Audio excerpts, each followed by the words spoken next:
Well, good morning, good afternoon, and welcome to today's Business Success Series presented by Manulife. This is on health equity, addressing the gaps in healthcare. My name is Ian McLean. I'm the President and CEO of the Greater Kitchener-Waterloo Chamber of Commerce. Before we get started, I would like to take a moment to acknowledge that we do live and work on the traditional territory of the neutral Anishinaabe and Haudenosaunee peoples as we seek a renewed relationship based on a foundation of mutual understanding and respect. As participants in today's virtual event, we are coming together as one. We believe everyone is free to be their true self and receive the same respect and opportunity regardless of age, ethnicity, gender, culture, identity, sexual orientation, beliefs, or language. We hope you'll join us in fostering a positive environment here today that is a safe and welcoming space for all. We know there's more that we can do, and we are committed to listening, learning, and growing as we go. Today's session would not be possible, as with all chamber events, without the continued support of our sponsors and partners. So a special thank you today to our title sponsor of the Business Success Series, Manulife. Our platinum sponsor for the series, our friends at the Immigration Partnership of Waterloo Region, and April sponsor, the Region of Waterloo. These organizations are committed to supporting our local economy and providing businesses with the resources and tools they need to thrive. Just before the session starts, I'd like to go over a few quick reminders. Please ensure your microphone is muted throughout the session so we can reduce any background noise. If you have a tech-related question, please comment in the chat section, and a representative of our team will get back to you. If you have a question for today's speakers, they'll be gathered throughout the session by myself, and our speakers will do the best job they can to answer as many questions as possible. All attendees will be sent a recording of today's presentation, and it will also be made available on the Greater KW Chamber website.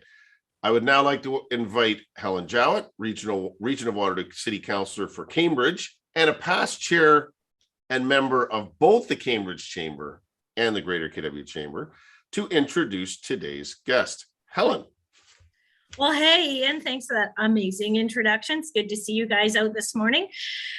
So the Region of Waterloo is proud to be this month's presenting sponsor of the Business Success Series. I have the absolute privilege of introducing today Dr. Neil Arya and Wajma Atiye. You know, we said we were going to get this right. She gave me permission. Oh, good. I am so excited about your presentation, both of you today. So I'm just going to give this intro. Wajma is a passionate, caring individual determined to find opportunities to better serve the community and improve the healthcare system. Her journey began by completing her Master's of Public Health at the University of Waterloo. This program offered her an excellent understanding of upstream approaches and social determinants of health. With this, she has had the opportunity to work at public health units, community and acute healthcare centers, where she began to strongly advocate for vulnerable populations. Understanding this need for change further motivated her to pursue a second master's, a master in health science in health administration at the University of Toronto, to help her understand these complexities. She believes public health and health administration work hand in hand through engagement, collaboration, which will lead to a sustainable health transformations. Wow, Wajma has recently joined the Center for Family Medicine Family Health team as the Director of Strategy and Community Initiatives. She remains optimistic about the future, irrespective of the onset of COVID-19 and the challenges it has presented. She looks forward to improving our healthcare system through innovative solutions and in turn improve population health, decrease health system costs, and ultimately improve the provider and patient experience and satisfaction. And having spoke with her earlier today, I think she would do that, make it a great experience. She's a very nice person and a kind personality. So, okay, and now I'm going to continue on, Ian, to Dr. Neil Arya. He's a family physician in Kitchener, the chair of Pegasus Institute and Pegasus Global Health Conference. He's a fellow at the Balsillie School of International Affairs and the International Migration Research Center, and adjunct professor in the health sciences at Wilfrid Laurier University, where he was a scholar in residence from 2018 to 2020. He remains assistant clinical professor in family medicine at McMaster University and adjunct professor in environment and resource studies at the University of Waterloo. He is past vice chair of the International Physicians for the Prevention of Nuclear War, which won the 1985 Nobel Peace Prize, and a president of Physicians for Global Survival. He was the president of the Canadian Physicians for Research and Education in Peace and has written and lectured around the world about peace through health. Dr. Arya continues as founder director of the Kitchener-Waterloo Refugee Health Clinic in collaboration with the Waterloo Region Reception House, where he provides case-specific care to newcomers and those in need of specialized care. He was also a lead physician developing the Psychiatric Outreach Project, providing mental health care for those homeless or at risk in St. John's Kitchen in Kitchener. Dr. Arya has received numerous awards, including 2009 College of Family Physicians of Canada Geeta Gupta Award for Equity and Diversity, and in 2013, the College of Family Physicians Canada Award of Excellence, among others. Thank you both for joining me today. And those bios tell us it's going to be such an interesting, engaging conversation. So welcome, and I'll hand it back to you, Ian. Well, thanks so much, Helen, and certainly impressive backgrounds and the work that you're doing here in the community for both of you. And I would point out, I just the topic that we've chosen today is one that's come up regularly with the chamber, and through the work that we've done with the Immigration Partnership of Waterloo Region, which I know you both know well. But we hear about some of the challenges of getting healthcare for newcomers and refugees and immigrants here in our community, and frankly across the country and across the province.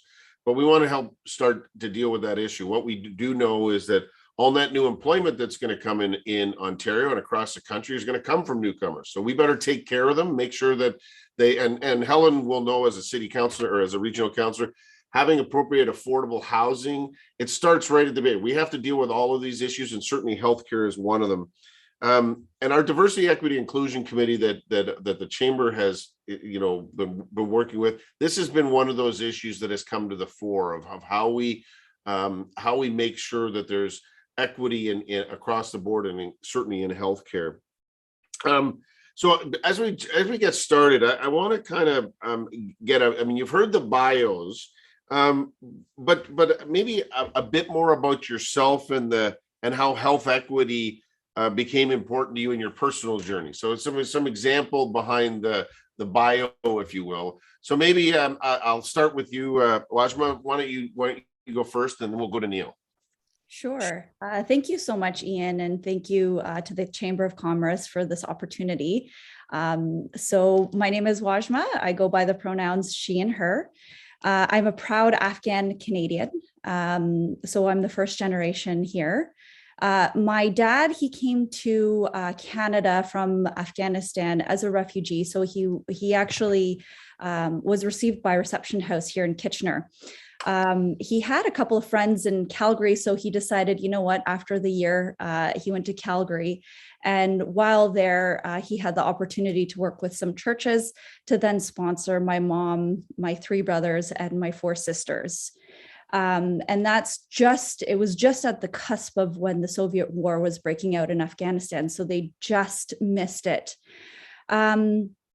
My dad here in Canada, he worked as a janitor. He had 3 or 4 jobs. He would work endless hours. My mom was a housewife. And my dad back home, he had about grade 3 level of education, and my mom didn't have the opportunity to go to school at all. So just from their experiences, they truly instilled values in us, in all 8 of their children. They would always remind us, work hard, contribute to society, contribute to humanity in ways that they couldn't. You have opportunities here in Canada, reap those benefits and do as best as you can. And so kind of connecting this back to health equity, I was the youngest, so I basically was a little butterfly hanging out with my parents and going with them to medical appointments, helping them navigate the system. And I remember being 10 years old at one point, and and my parents had limited English, right? And I was the middle person, a 10-year-old little girl, translating what I was hearing from the doctor and, trying to explain back to my parents as best as I could. And I remember feeling a large burden on my shoulders, but I knew I was doing it for the best of my capabilities and what I could offer them. So I won't take too much space here, and I'll have Neil maybe share his journey as well. Yeah, no, Neil, over to you. Sure, and thank you to you and the Chamber for giving us this opportunity. Yeah, I'm also a child of refugees. My parents came as young children from Pakistan, what became Pakistan, to India in 1947. And then we immigrated to Canada when I was a month old in the early 60s. Lived in small towns throughout. My mother came not speaking so much English, although they would study in English in India. My father was an English teacher. And of course, that was rather interesting with English being about his third language. And so people were probably somewhat suspicious in a small town of having an English teacher and later head of the department. His first language wasn't English. Now, we were involved when in 1972, you had Asians from Uganda who were kicked out of Uganda, and many went to England, and a few came to Canada. I think it was close to 50,000 people who were kicked out, and we had some of them come to our community in Grey Bruce. And my family was involved with helping them socially. Some churches sponsored them.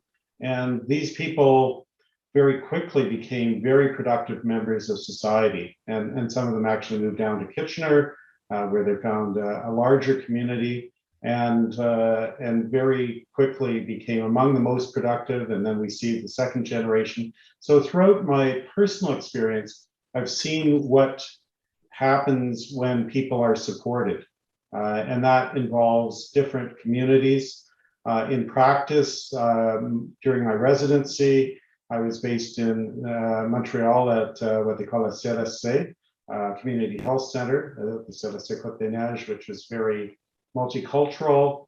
And once again, I saw the diversity that we had in this country as being a strength of Canada, not something where we're doing other people favors. In practice, I see that too, and it is nice to travel the world with my regular family practice, as well as now with the Refugee Health Clinic.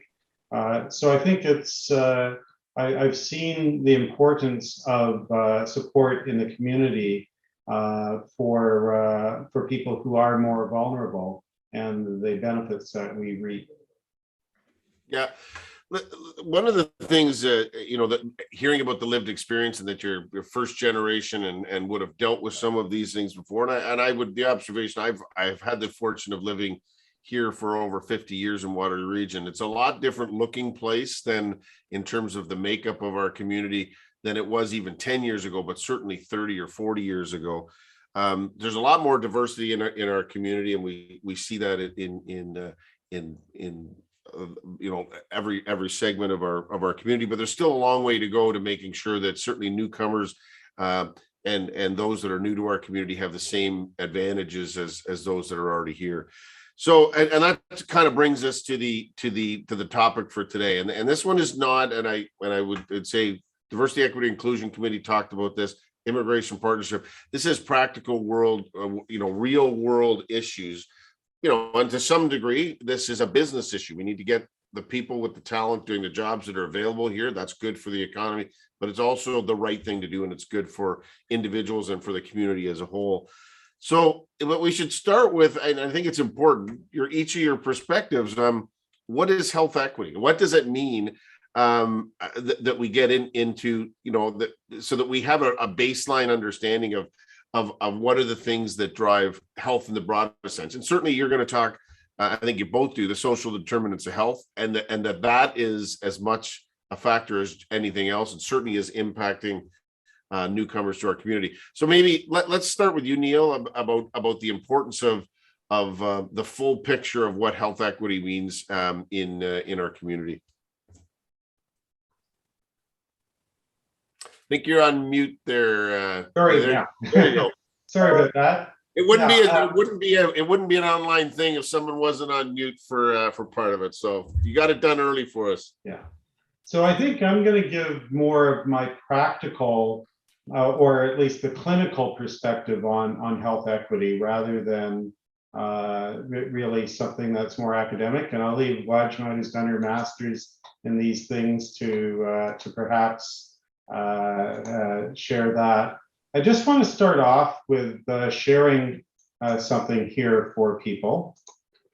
And so we can do this as a slideshow. So is health equity this? Everybody gets an equal amount. And I think a lot of people in society generally think that, or that's a starting point. But as you can see in this picture, that won't necessarily make everybody happy.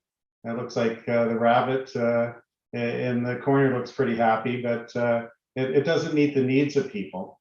And so when we think of health equity, we think of more something like this. And I think this would be very familiar to people. Basically allowing people the means to all enjoy life and to live a fruitful life. And so I find that's very important to me as I consider what I would like for my patients. Now, again, I know a lot of people in the business community would be asking, why should my taxes support newcomers? Why do we have social assistance? Why do we have interpretation funded for people who come new? But I think it is, as you said, a sense of fairness as Canadians.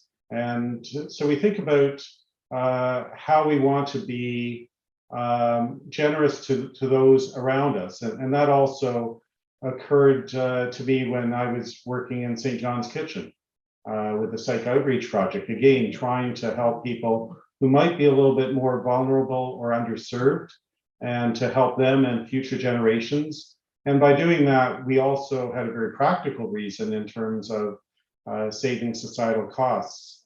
But I think that how we handle people who are more on the margins really reflects who we are. And I think we're finding out now in terms of the generosity that people are feeling for Ukrainians. We recognize the Afghans who have come rather recently, who helped with the Canadian military in particular, but also other parts of Canadian efforts in Afghanistan. And so I think that we have to look with the population that we deal with, government-assisted refugees. We actually invite people from other countries because that's what we think we are.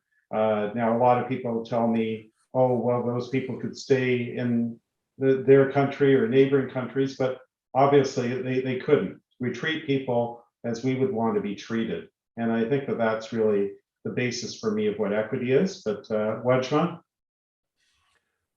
Wajma.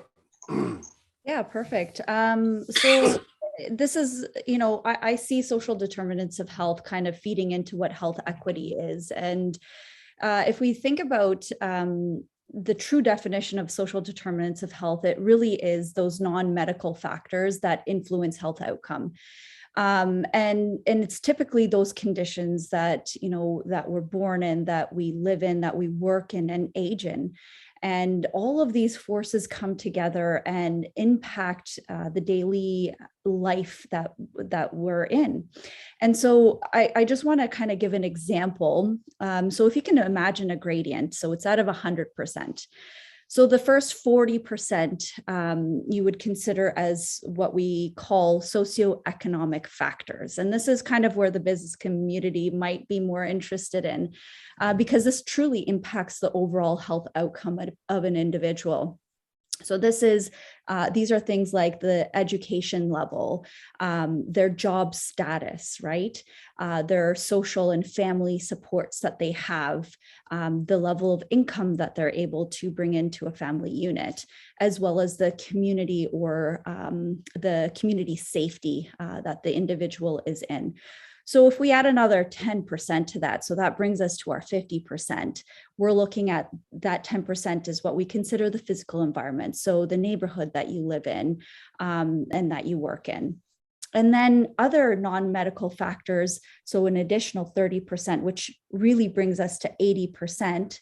So that 30% is what we call health behaviors. And this is the individual themselves. So these are things that an individual may partake in: tobacco use or substances, their diet, their exercise, how often they exercise or not, as well as their sexual activity. And then the remainder to bring us to 100%, so that 20% is healthcare, right? And how we intervene into impacting a person's health outcome. And that's mostly the level of access and the quality of care that they receive. So as you could see through these examples and what the business community might be thinking about, that it goes hand in hand. And, the social determinants of health truly has an important influence on health inequities. And so you could see that there's unfair and possible avoidable differences in health status seen across different groups, different priority populations, vulnerable populations. So just as an example, so if you have lower socioeconomic status, you then proportionately have worse health outcomes. Yeah, I think that's important that this is not specific, and maybe just to clarify that this isn't specific to immigrants, newcomers. The social determinants of health impacts everybody. If you're unemployed, on the streets, not having housing, all of those things contribute to worse outcomes for the individual, but certainly costs to the system too. That's the other part to remember is we're, in not understanding that having some of the services that people need, there's a cost to the system. It's just where which bucket you're going to pull it from. But is that, the important part of this for the discussion today is that those social determinants of health are everyone. That would get applied to every group across the spectrum in our community, correct? Absolutely, for sure. Yeah. And you gave an excellent example there. If you don't have a job, then you kind of spin, right? Impacting your mental health status, and there's challenges associated with that. So just being aware of that, and I think it's important that they both go hand in hand when we talk about health equity. Well, we're going to talk. I want to go next to KW4, the Ontario OHT, which is our local health aggregate here. And I actually had the opportunity just yesterday to the new executive director, Ashner Rahim, had a conversation. Didn't really say, I told her we were doing this session, but the whole conversation actually, should have had her if I'd known her before, because she's only been here for about 8 weeks. Yeah. But she was well aligned with what we're talking about today, because we had our conversation talking about who to get connected to, where some of the issues are, certainly from my perspective as she's doing that. So, but let's talk about KW4 OHT, and talk about what that is for those that don't understand it. And from each of your perspectives, what are some of the priority populations that we really need to be addressing? I think immigrants and refugees would be one, but there's slices and dices there, because depending on whether you're privately sponsored or a government, there's different level of services. So maybe let's start, Dr. Neil, with you. And your thoughts on what some of those priorities for KW8 or KW4 should be. Mhm. I don't really want to speak on what the priorities should be. I can give you my opinion about things. So the OHT itself has defined 3 priority populations for the coming year, and those would be refugees, the frail elderly, and mental health. And I think that those are good priorities. We deal in our center with government-assisted refugees. And I see a few people like Dan and Tara on the call who could tell us more about the different classes. Our government-assisted refugees receive support from the federal government for the first year. And then they are entitled to OHIP basically from the first day that they come. Privately sponsored, the social needs are looked after by the private sponsor. The health needs are still looked after by all of us. And then you've got people who make claims when they enter or after entering, which is another class. You've got some blended programs too. But essentially, after the first year, the obligations diminish or are gone, except for people with certain disabilities. And then people are on their own. And if you imagine, I look at people from here going to other countries for several years and not being able to say more than say ni hao in Chinese after a few years. And then we're expecting people to become functional members of society here. And that's even people who are non-traumatized, as many people who come in refugee situations are. So I think we have to look at the expectations we have over here. Yeah, so getting back to the OHT aspect and priorities, maybe I'll have Wajma detail that more, because that's actually her bread and butter. Okay, let's go to Wajma, and then I want to ask a question, because it is election season, and there's something we need to be, if there's things we need to be saying, hey, we're not doing enough of X, whether it's provincially. Certainly we have Helen's on the call, but there's regional and municipal elections coming up, and it seems we're never too far off from a federal election these days. So well, it's time to put these things on the table and say, here's what we need more of if we're truly going to address this, because this is all wrapped together. Right thing to do, but there's an economic imperative for this as well, to take care of the people that we're bringing here, because they've got to be our talent source to generate the economic wealth we need to pay for our social programs. But let's start with Wajma, or go to Wajma. Sorry. Yeah, no, this kind of nicely segues into where I was going to actually start. So in 2019, there was the election. It was the election year, and one of Doug Ford's platform or priority was to stop hallway medicine, and so that healthcare system reform started. And that actually created Ontario Health and the concept of Ontario Health teams.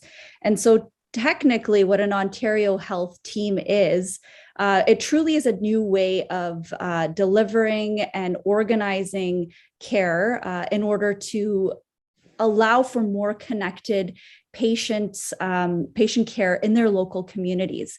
So the whole concept is to eliminate any silos from all the different healthcare providers in our system that kind of worked in their own little four walls. And so the whole concept was to, let's remove those barriers and let's put the patient at the center. Let's have all of our organizations, the hospitals, primary care offices, home and community care, all work together and meet the patient's need, because that patient touches on every single one of those in their healthcare journey. So, for KW4 OHT, they officially became one in March of 2020, I believe. And Perfect timing, right at the start of a pandemic. Yeah. right? And so that's it. So, in fact, it was natural for us here in KW4 because we all pulled together, we all worked together, shoulder to shoulder, across our healthcare system, our social services, the municipal sector, really pulling together to respond to COVID. Right. And so we were actually behaving like an OHT before we even were officially an OHT. So, having said that, as we became an OHT, we wanted to, reflect on, okay, so what frameworks are there out there that we can bring into our OHT? And so there's the Kaiser Permanente in the States. And their epitome was build a system for the vulnerable. Then that means you're building a system for everyone. So we looked at, as an OHT, we looked at who is most at risk and who are those that require the most intensive services. And of course, through multiple conversations, other OHTs have other priority populations, but what we as a collective with all of the member organizations, we said frail elderly, as Neil mentioned earlier, as one of our priority populations, homeless and precariously housed, and of course, refugee health. And so we took that approach. We wanted to make sure that health equity was across all of those priority populations. So imagine 39 organizations coming together, messy. I've heard the concept of flying the plane while building it. That's exactly what happened. And so I think that might help with some background and where we're at currently. Well, I think, Neil, this is something, because we certainly don't have it all right yet, but to Wajma's point, and I think this follows through on many things in this community where I think we always not quite rested on our laurels, but we talked about being innovative and collaborative more than we actually did it. But the fact that we knew that was the way we should be moving, which is to be more, holistic, working together. And I mean that at government level, again, with industry, even within business sectors. But I think what as Wajma pointed out, 2020 and COVID forced us to say, you got to take the curtain down, or we can't say that we're doing it and not do it. We had no choice but to work together. I think that actually could be one of the, I wouldn't say silver linings, but one of the significant outcomes, which is good right across the board, which is that we can't just say that we're working together. We have to identify these problems and say, how do we solve them all? So when you look at KW4, I mean, and those priority populations, so we could choose differently, but those seem to me to be, those are some pretty significant ones here, because if you overlay housing issues on the refugee, that's refugee, elderly, and the mental health, you're getting at a significant chunk of the issues that we know are problems. Is that the identifying the priorities? Is it the how we do it part that we really need to focus on now to make sure that we're getting the resources to the populations that we need to get them to? Yeah, I think that we have to look at what we could mobilize locally.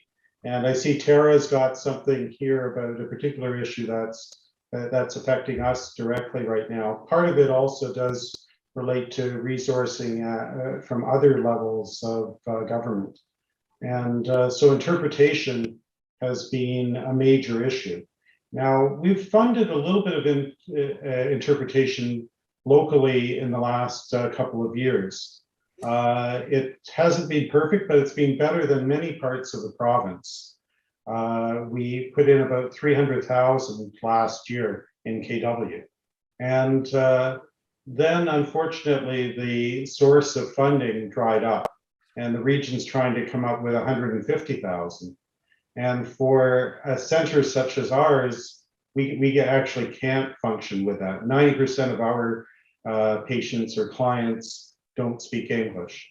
And so you're expecting us to do things more basically miming to, to try to speak to people, which is going to lead to diagnostic inaccuracy. And we think it's unjust. It'd be like for people who are visually or hearing impaired, that you would have said to them a few years ago, well, you got to make do.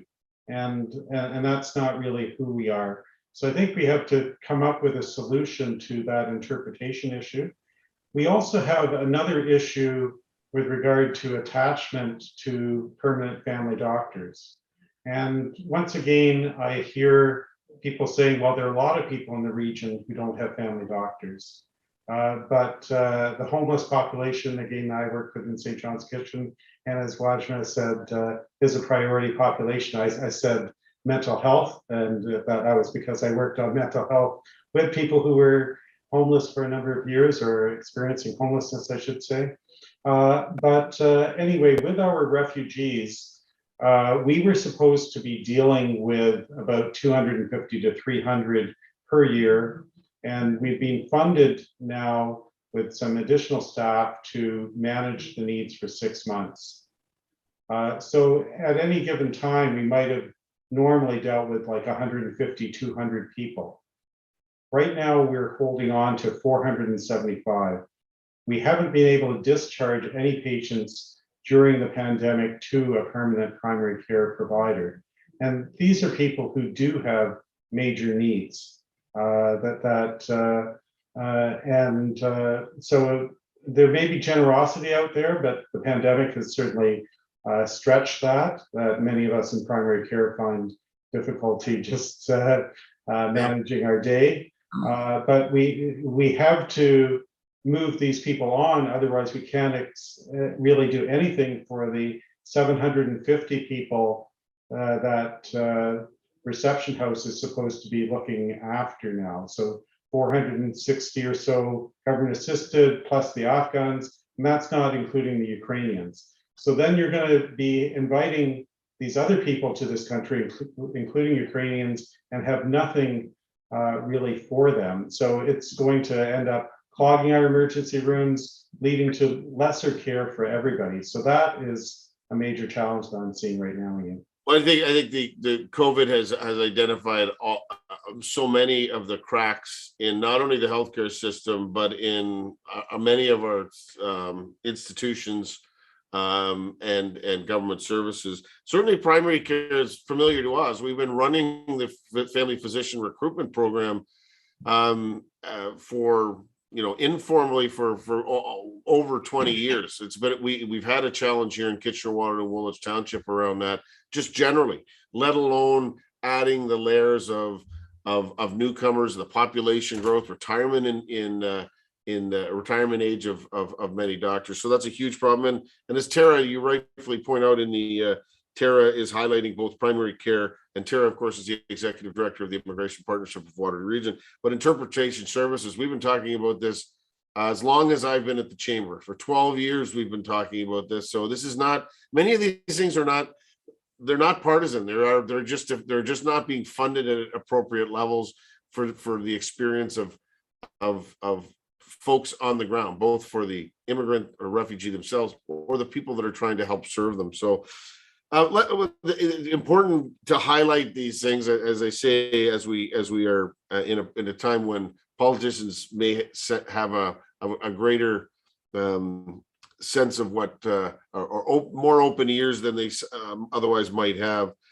So Wajma, let's start with the Center for Family Medicine, which is the construct of how to do and make sure we're getting, again, breaking silos down, having different modes of care, so that we're not handing off patients, and that we can do it in a more seamless way. But let's talk about tell us how the Center for Family Medicine is making an impact on health equity.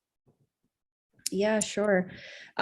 So we are a family health team. So we typically, if you reach out to another family health team, and say, hey, do you have community initiatives? It might be rare.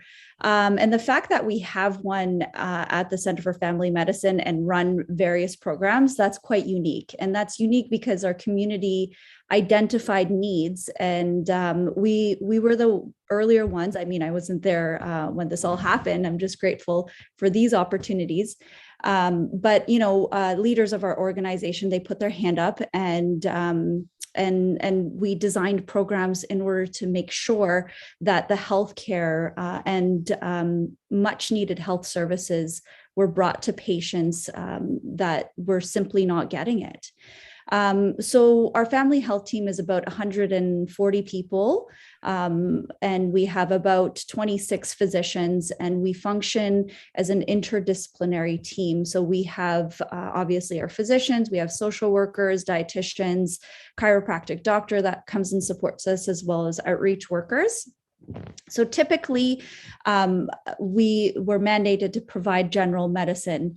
And because we have multiple sites, our Joseph Street location is the location where we have our Mint Memory Clinic, which is a community initiative. We have our mental health partnership, which is also a community-based initiative. We have our community ward team, who really is also an interdisciplinary team that serves the top users of our system, more so providing in-home care to those individuals, because, you know, it costs 2/3 of our healthcare system with these top 5 users. And so, and on top of that, we also have a refugee health clinic. And all of these programs were designed based on needs identified in our community. Well, you know, maybe from your perspective too, you know, the Center for Family Medicine in readjusting how the healthcare is provided, is that helping with a positive impact on health equity, or is it the construct that will help us get better over time? Mm-hmm. I think that, as Wajma said about social determinants of health, the healthcare system has a limited capacity to change a lot of things. But yes, within that constraint, I do think that what my colleagues are doing with the memory clinic, mobility clinic, and then our outreach to the community with community ward, it makes a lot of difference to the individuals served, but yeah, has a wider impact on our community.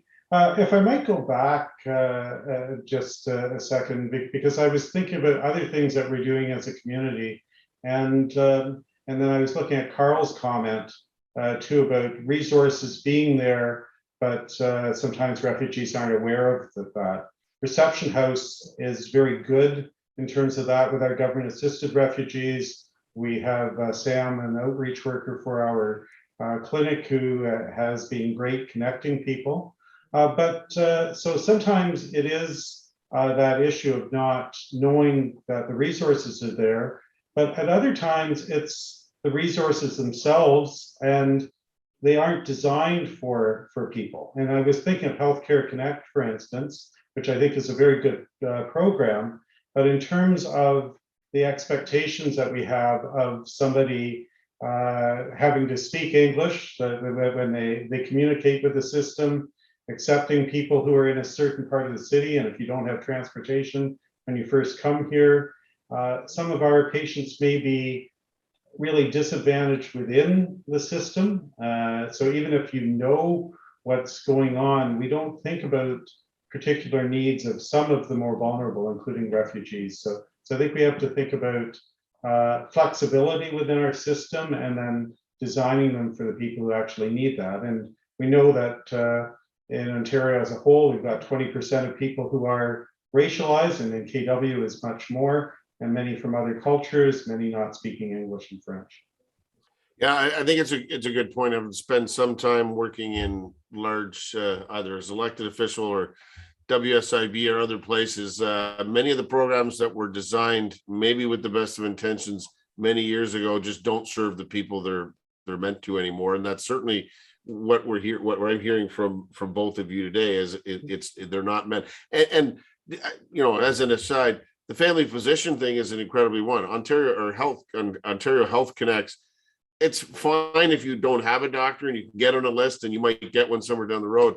There's many people whose doctor is retiring and you can't get on the list to get your next doctor until you either de-roster from your existing doctor or they actually retire. So you're by definition, as an example, like there's just one of the things that it doesn't serve. Well, my doctor's retiring in 6 months. I want to make sure I'm not without a family physician because we know that's good for the healthcare system. It's better outcomes. If you have a family or a GP, you're better health. Like, so some of those systems just are like, that's not specific to this topic, but that's a design flaw. And we've been talking about it. I've looked at this at 12 years and said, well, why don't we change that? Well, it's like the caramel secret. If we ever figure out the caramel secret, we'll all be millionaires. So, but let's move on. I mean, and this maybe brings us good segue to the challenges section. So, when you think of the Center for Family Medicine, and I'll start with Bajma again, and then go to you, Neil. What are some of the challenges with the Center for Family Medicine model? And then I guess more broadly as a whole, what are the challenges that in that construct you face within healthcare? Wajma? Yeah, sure. So as hopefully most of us know, that Waterloo region is a resettlement community, right? And so we have typically about 300 to 350 government assisted refugees that have been coming into our region. And you may remember that Canada has committed to bring in 40,000 Afghan refugees across Canada. And so just from August to December, we welcomed 200 Afghan refugees on top of the 350 that just generally come through the program. And so the reception house will be receiving about 750 refugees, government assisted refugees. So for us, that is a threefold increase. Our clinic, with the human health resources, the spacing, we can only manage about up to 200 active patients. At this time, we've slightly increased our schedules and our human health capacity, but ever so slightly, because we have 400 people, about 475, I should say, that are active clients. And it's, come to our, Neil and I, we've been talking about, not taking in any more new refugees into our clinic because we simply don't have the capacity. We have our clinic that runs about 2 days a week with very minimal human health resourcing. And so that's becoming a little bit of a challenge. And of course, with the war in Ukraine, that could have impacts on our clinic and the total numbers that we would be helping, although they wouldn't be coming as government assisted refugees as we only see government assisted refugees. So, but again, there's going to be indirect impacts to the overall healthcare system there. And again, we were talking about attachment, primary care attachment. We have 400 people on our roster, 475. We need to, offload as much as we can. And it's quite challenging. And I saw Carl's comments, like, how can we, increase awareness and attachment? In fact, we have, through the KW4OHT, we're working on a pilot project where we're bringing interdisciplinary care services to non-team-based providers in our community to help get those attachments and to eliminate any barriers that physicians may be feeling. And also with that, we're bringing in interpretation as well to support. So, and not only that, so I can keep going on and on, like the complexity of the patients that are coming through into our region. It's not just 1 or 3 comorbidities, it's 4+++. Like, people are coming in with, unfortunately, with cancer. That takes a lot of time and energy of our primary care providers, like the referrals, the diagnostics, and getting all the patients' paperwork organized kidney dialysis, like that, those things cannot wait. We need to act on them right away. Heart conditions, psychiatric conditions, post-traumatic stress disorder, developmental disabilities. And, thankfully we have partners in our community like Home and Community Care. We have Grand River Hospital that we're constantly in communication. But again, it's volume of people coming through with limited human health resource capacity. So those are some of the challenges right now. Sorry, Ian. Neil. No, Neil. Oh, okay. Yeah, I think that Wajma has identified some of the issues. Something people may not be aware of is for the last 20 years, when we bring people as refugees from overseas, we don't actually bring them in on their ability to speak English or French or adjust in Canadian society or not be a healthcare burden the way that things used to be. In fact, we actually try to take people on the basis of need. So some of our people are higher needs, but I think that we've been perceived provincially and federally now as having more in terms of health resources than 20 years ago, or health capacity. Now we've got a medical school, we do more tertiary care, so more complex people have been coming certainly in the last 5-6 years, and Reception House will tell you that. I was thinking about going back to the issue that I mentioned with Healthcare Connect. When I heard the land acknowledgement at the beginning and the other priorities of the Chamber, to thinking about LGBTQ individuals and even thinking about women now. So when I was a child, people wouldn't have thought about a lot of these issues. And I think that just as Indigenous people, they aren't getting the land returned, but at least this acknowledgement gives people a sense of meaning and pride. And I think we have to think about that with a lot of other people who've been disadvantaged. I think one of the things I think our chamber, and I'm proud to lead the chamber because I think we've been seen as a more progressive voice on many of these things, while still obviously being an engine for economic growth of Ontario and across the country. But there's a lot more that needs to be done. And I think these discussions really fuel on saying, what are our priorities and what do they need to be? Because these are not divorced. This is not immigration and refugees over here and economic growth over here. They are connected, and business community sees that. And out of COVID, you see some of the things that have been laid bare. Mental health was an issue before COVID, certainly in the refugee and immigrant community, but more broadly. So maybe that's as we got a few minutes left.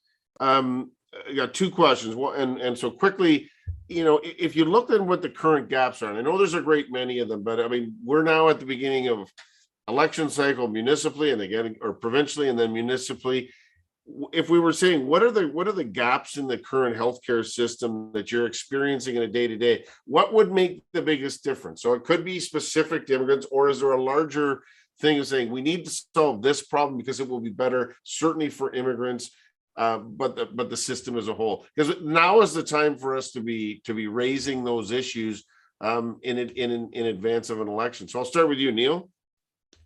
Yeah, for us, very simply, I think interpretation, number one, has been something that's been identified for the last half year or more, and attachment to primary care and support of the family doctors in primary care, recognizing the complexity of people. So the ICT project that Wajma talked about is a start, but that actually is meant to expire in December. And it doesn't provide everything, but it does provide some of the systems navigation, mental health support, a pharmacist.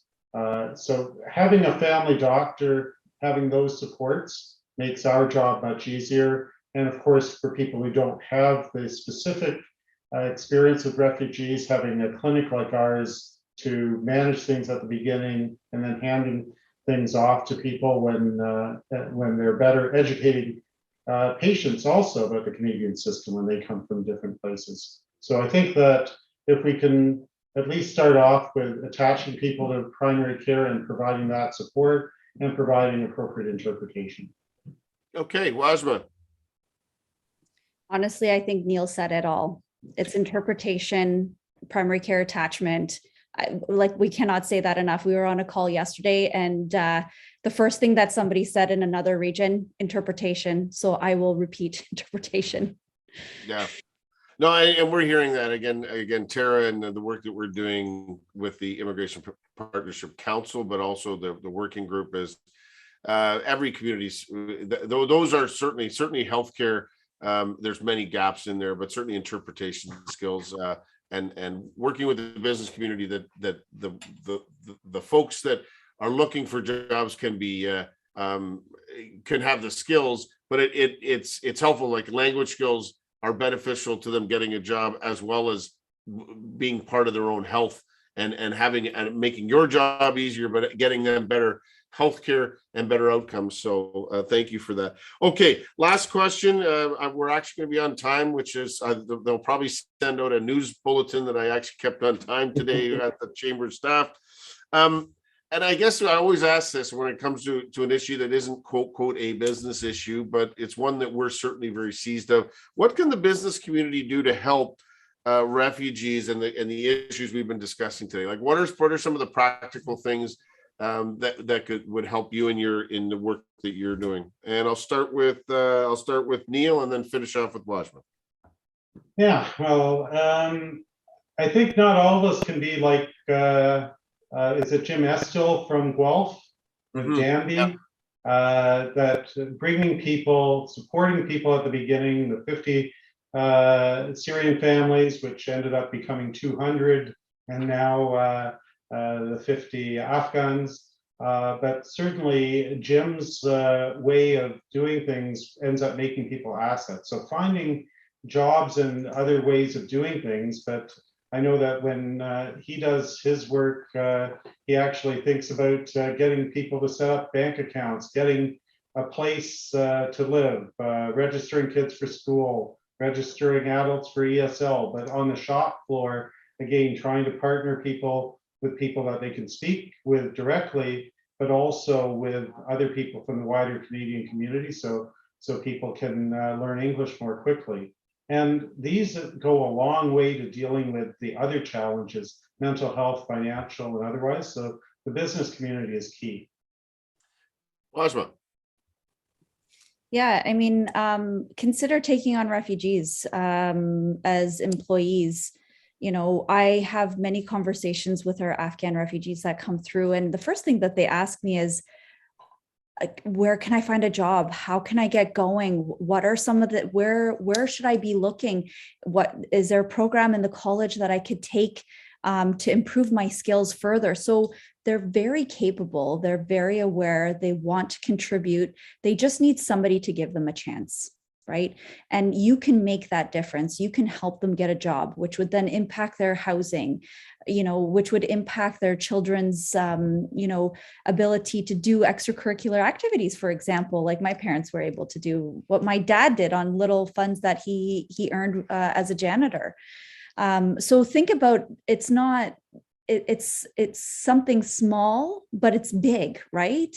It has radiating impact. So, you know, they're very capable and they're very willing. Yeah, I think that recognizing people coming from that migration pattern, they're resilient by and large, much more resilient than I am personally, having grown up here. And so I think we have to view them as being assets, not liabilities. Absolutely. Great place to leave it. Thanks so much to both of you, Neil and Wajma, for joining us today.